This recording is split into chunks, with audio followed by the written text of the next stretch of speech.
Informasi selanjutnya pemirsa, sejumlah pelajar di Kabupaten Pandeglang, Banten nekat menyeberangi jembatan ambruk demi tetap bisa berangkat ke sekolah. Aksi tersebut viral di media sosial dan menuai keprihatinan publik karena membahayakan keselamatan.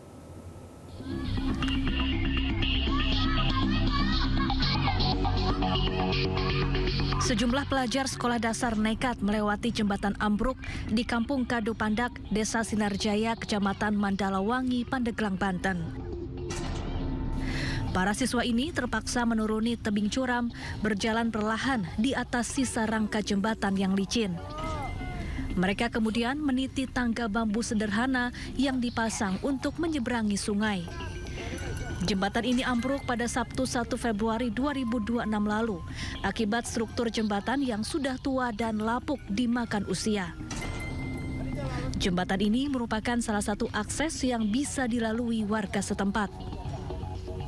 Pintasnya itu cuman ke sini, kalau ke sono kan mesti kejauhan. Ya nggak takut gimana ya, jalan ke sono jauh, itu kejauhan. Kalau ke sini kan terpaksa ke sini.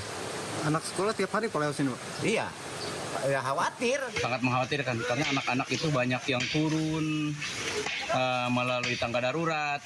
Memang ada akses lain, Pak? Akses lain kayaknya ini sangat jauh lah. Warga mendesak pemerintah segera membangun jembatan darurat sambil menunggu perbaikan permanen demi mempermudah aktivitas pendidikan dan ekonomi masyarakat.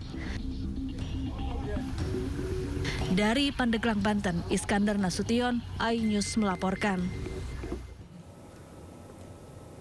Tidak hanya di Pandeglang, sejumlah pelajar di Sika, Nusa Tenggara Timur juga harus bertaruh nyawa demi bisa berangkat ke sekolah.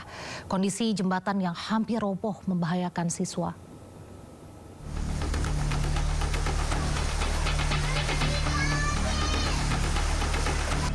Sejumlah warga dan pelajar di Desa Dobo, Kecamatan Mego, Kabupaten Sika, Nusa Tenggara Timur harus bertaruh nyawa saat menyeberangi jembatan gantung yang hampir roboh untuk berangkat ke sekolah dan beraktivitas sehari-hari.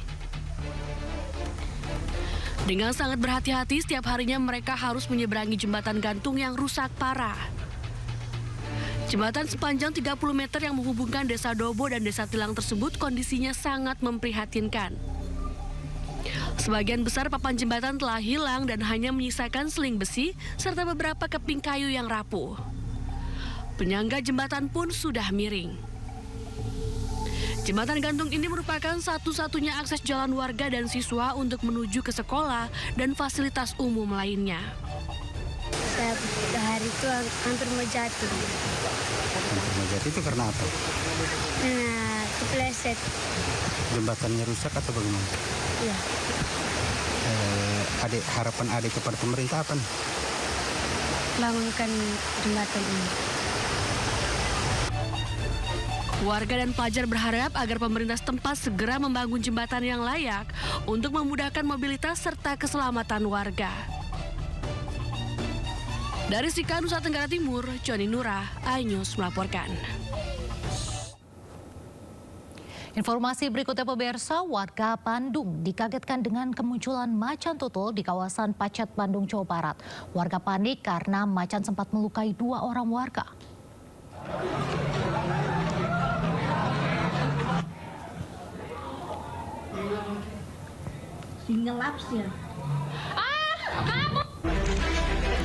Seperti inilah pemirsa kehebohan warga saat menyaksikan munculnya seekor macan tutul di tengah pemukiman warga di Desa Maruyung, Pacet, Kabupaten Bandung, Jawa Barat. Kemunculan satwa liar ini dilaporkan warga pagi tadi. Dengan ukuran sebesar kambing dewasa, warga mengalami kepanikan karena macan tersebut berjalan dan memanjat ke rumah warga. Kehadiran macan ini juga sempat melukai 2 orang warga yang mengalami luka cakaran dan gigitan saat mencoba mengamankan. Upaya penyisiran dan penangkapan pun dilakukan oleh Balai Besar Konservasi Sumber Daya Alam Jawa Barat hingga akhirnya macan berhasil diamankan. Munculnya macan tutul diduga berkaitan dengan tergantungnya habitat asli atau minimnya ketersediaan pakan di kawasan hutan sekitar Kabupaten Bandung.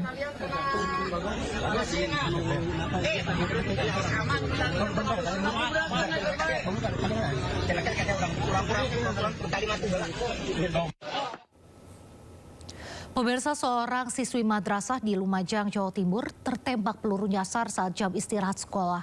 Korban tertembak di bagian paha dan dirawat intensif di rumah sakit.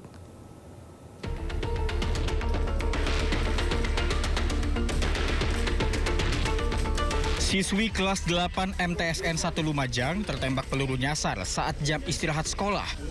Siswi berinisial NS ini terluka tembak di bagian paha dan langsung dibawa ke rumah sakit. Saat kejadian, korban sedang bermain di lantai 2 sekolah bersama temannya.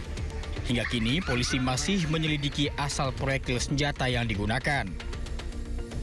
Yang jelas pada saat itu jam istirahat, kurang lebih jam 10.00 WIB, si korban atas nama Sinta bersama 3 rekan lainnya ada di depan kelas lagi main-main. Nah, setelah itu salah satu saksi dari 3 rekannya ini mengetahui si korban tiba-tiba merasa sakit di pahanya. Gak taunya setelah dilihat keluar darah, ada luka bekas seperti luka tembak. Kasus ini bukan pertama kalinya terjadi. Sebelumnya, seorang pekerja bangunan juga pernah terluka akibat tembakan. Itu tukang, ada bangun ini kan, itu ya apa namanya, cuma keserempet di pewilingan. Kapan itu kejadiannya? Untuk pembangun ini kira-kira setahun yang lalu. Sementara itu, hingga saat ini korban masih menjalani perawatan intensif di Rumah Sakit Umum Dr. Haryoto Lumajang. Dari Lumajang, Jawa Timur, Yaya Nugroho, iNews melaporkan. Kita beralih ke informasi lainnya, polisi menggerebek sarang narkoba di Kecamatan Sunggal, Kabupaten Deli Serdang, Sumatera Utara. Hasilnya 11 orang yang diduga pelaku dan pengedar berhasil diamankan.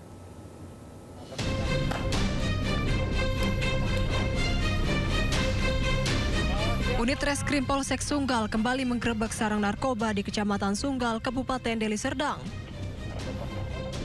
Dalam penggerebekan di 3 lokasi itu, polisi mengamankan puluhan alat isap sabu, sepeda motor, dan 1 orang pengedar. Polisi juga mengamankan barang bukti berupa 3 plastik klip sabu sebesar 2 gram. Barak ini sudah sering digerebek polisi, namun para pelaku tetap nekat mendirikan barak narkoba usai dirobohkan polisi. Polisi kemudian merobohkan dan membakar seluruh barak tersebut hingga rata dengan tanah. Setidaknya ada 11 orang yang diamankan, termasuk 1 orang pengedar. Barang bukti ada 3 bungkus kecil, sekitar 2 gram. Dan ini tetap kita tindak lanjuti sampai ke persidangan. Polisi saat ini masih memburu seorang bandar. Sementara pelaku dan barang bukti kini diamankan di Mapolsek Sunggal untuk pemeriksaan lebih lanjut. Dari Medan, Sumatera Utara, Ahmad Ridwan Nasution, iNews melaporkan.